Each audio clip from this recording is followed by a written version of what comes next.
Hello, this is David with Living Your Wealth, and welcome to Whiteboard in the Wilderness, where we bring you interesting topics from beautiful locations.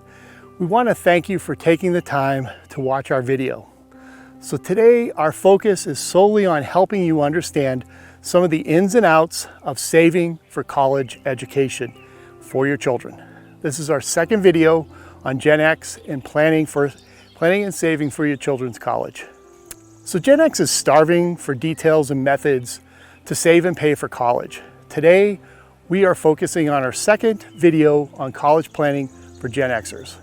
Overall, we will provide you with 3 concrete strategies on why, how, and when to take action. Today, we will focus on the second half of how and the when. So let's get started.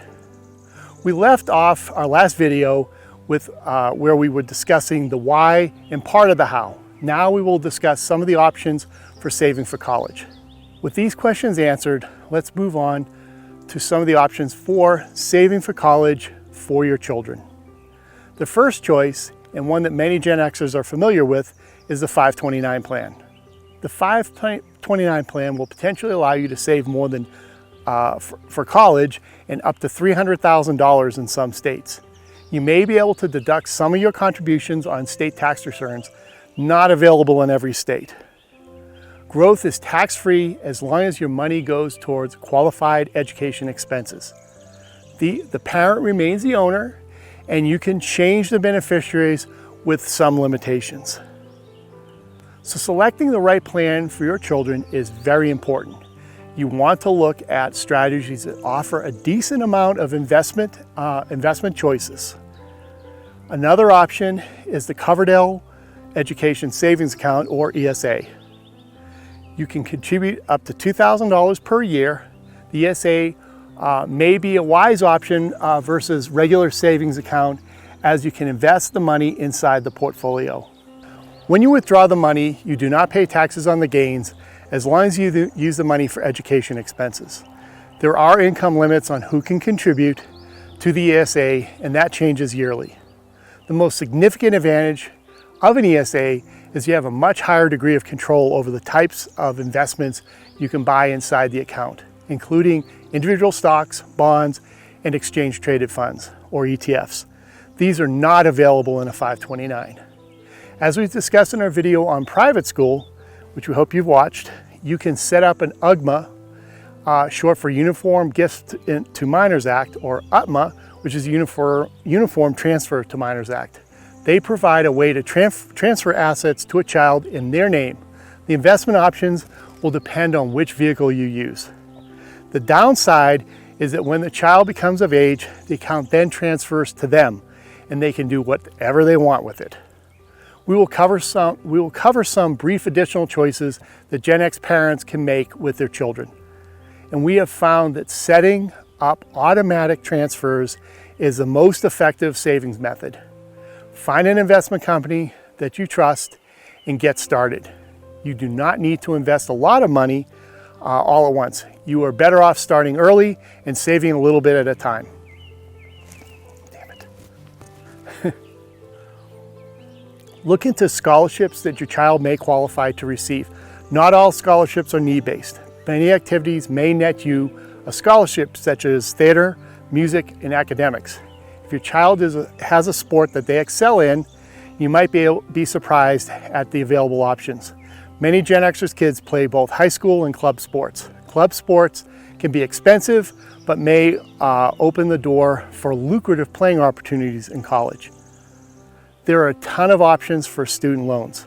We will be doing a follow-up video to help explain what they are. And Gen Xers need to understand there is a lot of flexibility regarding loans. We plan on providing you with a lot of information in this area.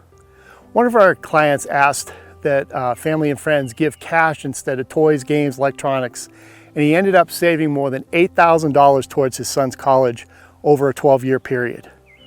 Lots of little actions over an extended period of time can be highly effective. So next is the when. We have covered the why, we've covered the how for you, and would like to touch a little bit on the when. So as Gen Xers, we know how quickly our kids grow. It is sometimes difficult to focus on something like college when they are in diapers or toddlers. We feel this is actually the best time to get going on something like a Coverdell or a 529. If you are starting a little later, here are some suggestions. Start trimming expenses and look through your bills for what we call leaks. It is shocking how many monthly subscriptions we sign up for and then forget we have.